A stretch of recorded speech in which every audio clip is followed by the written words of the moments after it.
Our guest today is the author of the international best-selling book, The Role of Love. He helps others improve their loving skills while giving the glory back to God. Let's welcome to the show Paul Zolman. How you doing today, sir? Doing great, Nico. I'm so glad to be with you on this show. Looking forward to this.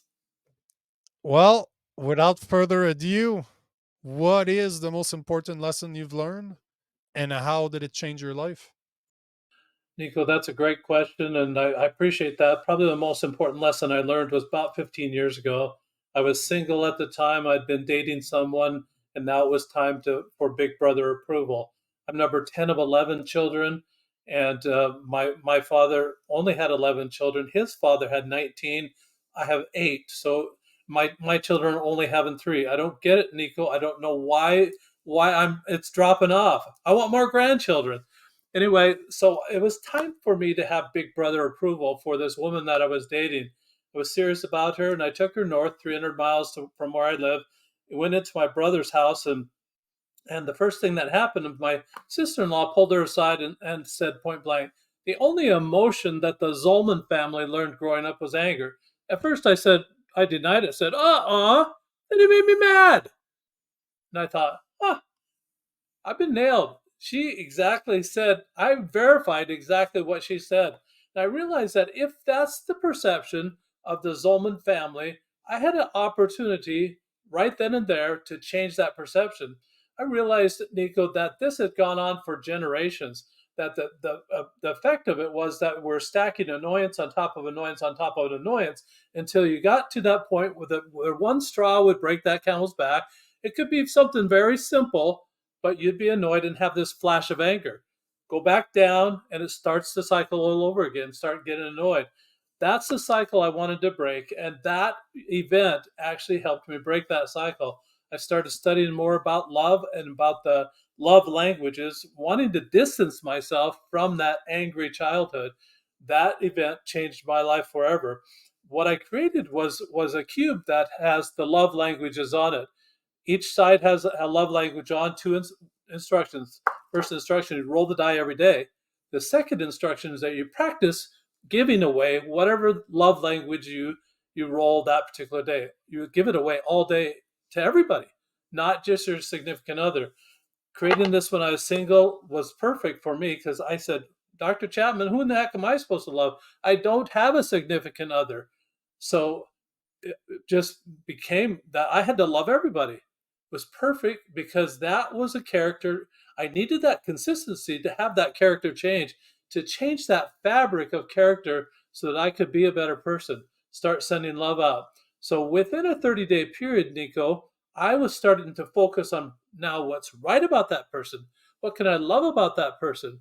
But from the angry background I came from, I didn't ever realize that I was focusing on what's wrong with that person. Why don't they do it this way? And trying to put them down that I knew a lot better than they did. I realized it was such a relief to realize I'm not in charge of that person.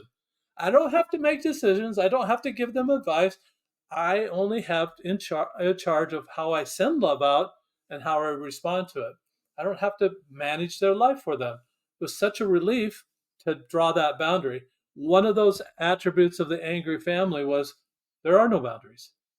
Drawing that boundary, helping me keep myself in that lane was very significant doing that.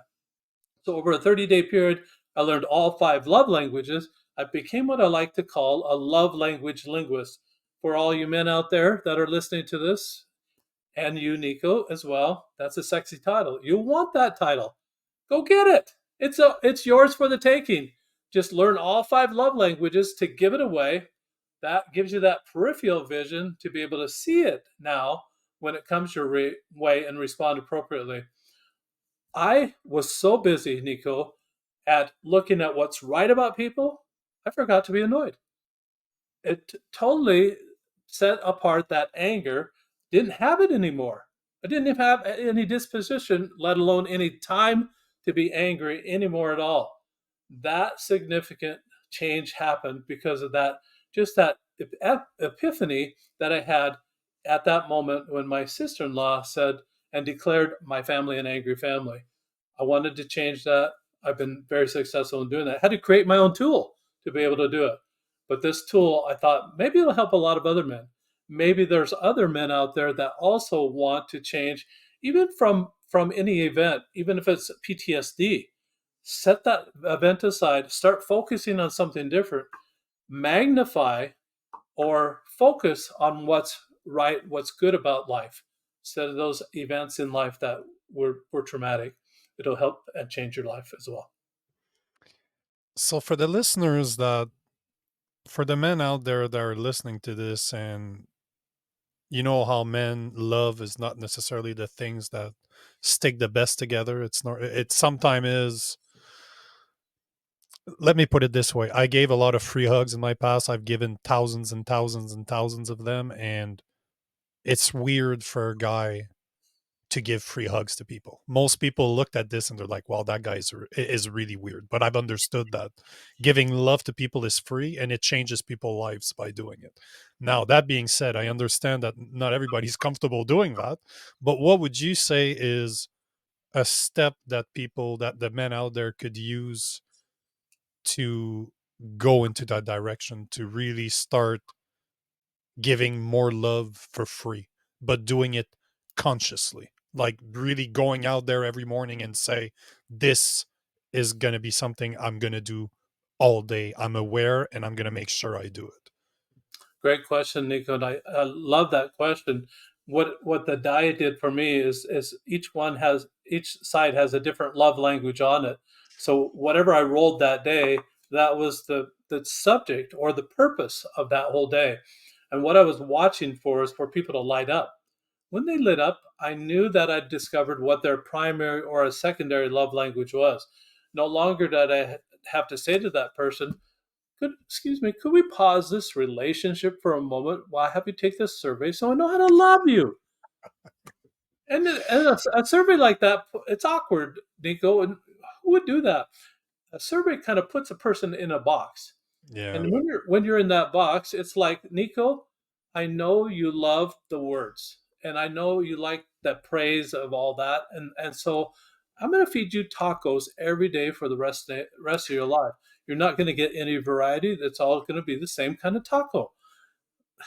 This provides a little variety of life. This is the spice of life.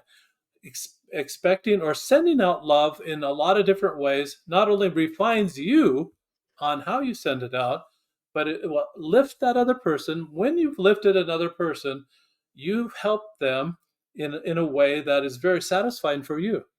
You feel that peace, you feel that love, that you're doing a good work.